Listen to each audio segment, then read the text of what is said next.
बड़ी सुंदर कथा रामचरितमानस में आती है सुग्रीव के ससुर जी की। जो लंकापति रावण के यहां पर राजवेद का काम करते थे, जिनका नाम था सुषेण। कौन है वो? सुग्रीव के, बोलो बोलो जम के बोलो जरा, ससुर। सुग्रीव जी के ससुर जो लंकाधिपति रावण के यहां पर राजवेद का काम करते थे, जिसका नाम था सुषेण वेद। जो सुषेण वेद है,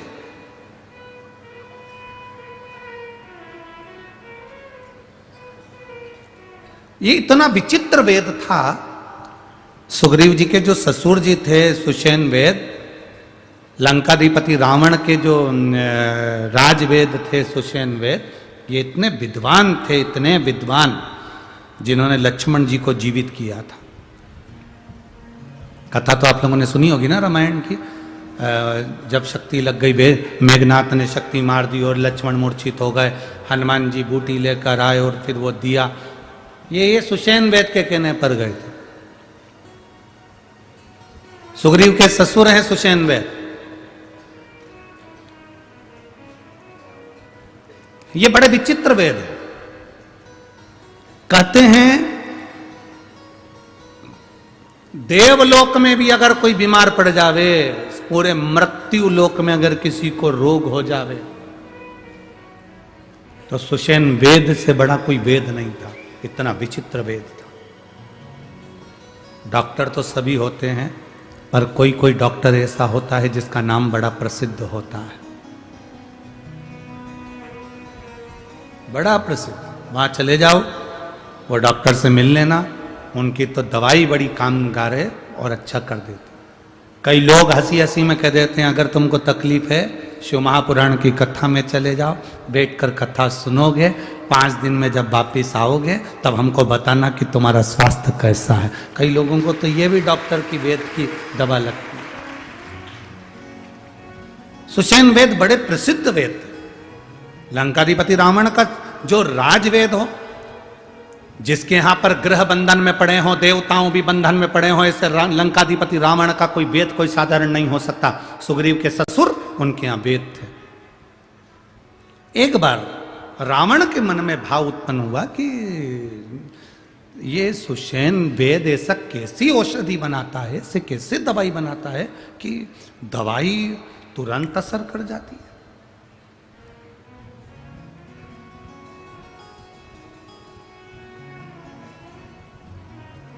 सुषेण वेद के पास में लंकाधिपति रावण गए, और सुषेण वेद के पास में जब लंकाधिपति रावण गए तो सुषेण वेद उस समय पर दवाई घोट रहा था।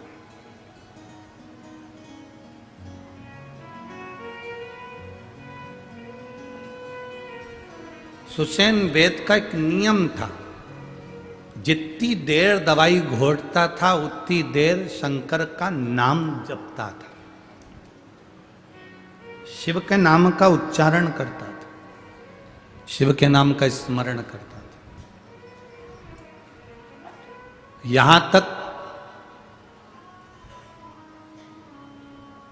अगर लंकाधिपति रावण की तुमने संहिता पढ़ी हो, रावण की लंकेश की संहिता का स्मरण करा हो, तो रावण संहिता के अंतर्गत यहां तक लिखा हुआ है कि ये सुषेण वेद शिवजी की आराधना करता था, और इसकी आराधना को देखकर लंकाधिपति रावण शंकर की आराधना में लीन हो गया था। यहां तक वर्णन किया गया कि शिव की आराधना सुषेण वेद कितनी करता था कि उसको देखकर लंकाधिपति रावण शंकर की आराधना में लीन हो गया था। इतना शंकर की आराधना में लीन रहता था सुषेण वेद, इतनी लीनता थी। जब कोई अच्छा व्यक्ति भगवान की ओर बढ़ता है और उसको कोई दूसरा देखता है, तो उसके मन में भी शंकर के प्रति भाव जागृत होता है। भाव, ये प्रेरणा है। अगर आज माननीय सांसद महोदय श्री उन्मेष जी पाटिल जी, उनकी धर्मपत्नी श्रीमती संपदा पाटिल जी, अगर आज कथा में आए हैं, बैठे हैं, कथा का क्रम करवा रहे हैं, उनके साथ में उनके साथी लोग भी मिलकर कथा का क्रम करवा रहे हैं, तो ये अपने क्षेत्रवासियों को एक प्रेरणा है कि तुम कितनी भी उन्नति की सीढ़ी पर चढ़ जाना, कितने भी करोड़पति बन जाना, कितने भी वैभवपति बन जाना, कितने भी ऊंचे सिंहासन पर बैठ जाना, पर अपने सनातन धर्म को मत भूल जाना। यह प्रेरणा है। अपने सनातन धर्म को मत छोड़ो, अपने सनातन धर्म को मजबूत करने का प्रयास करो।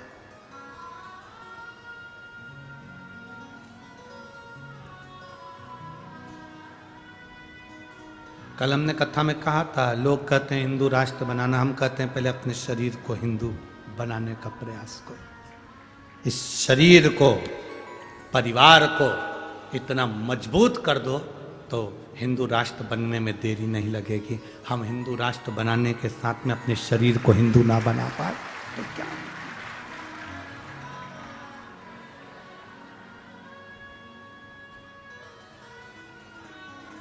अभी हमने भजन लिया, उसमें कहा घर घर में अलख जगाना है, भारत में राम को लाना।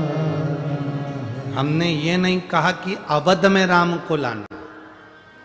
आपका गांव, आपका नगर, आपका शहर, आपका खेड़ा, आपका क्षेत्र, आपकी कॉलोनी, आपकी सोसाइटी, जहां पर आप रहते हो, राम नाम लेते हो, राम का उच्चारण करते हो, राम नाम का गुणगान करते हो, बस समझ लो तुम्हारा वो खेड़ा, तुम्हारा वो गांव, तुम्हारा वो घर, तुम्हारा वो दिल अवध बन गया है, अयोध्या बन गया है।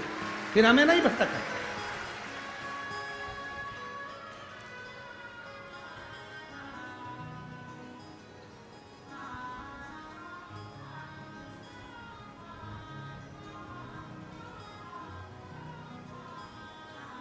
वो सोशल मीडिया पर लोग वह कितना कितना कमेंट्स कर रहे हैं कि ऐसा है वैसा है। जो लोग कहे सो कहे।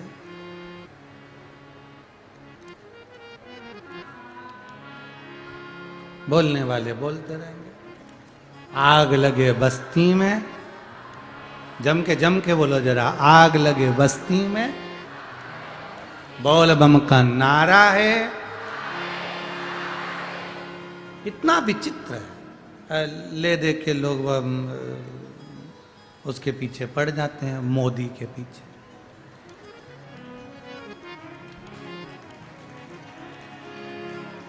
कभी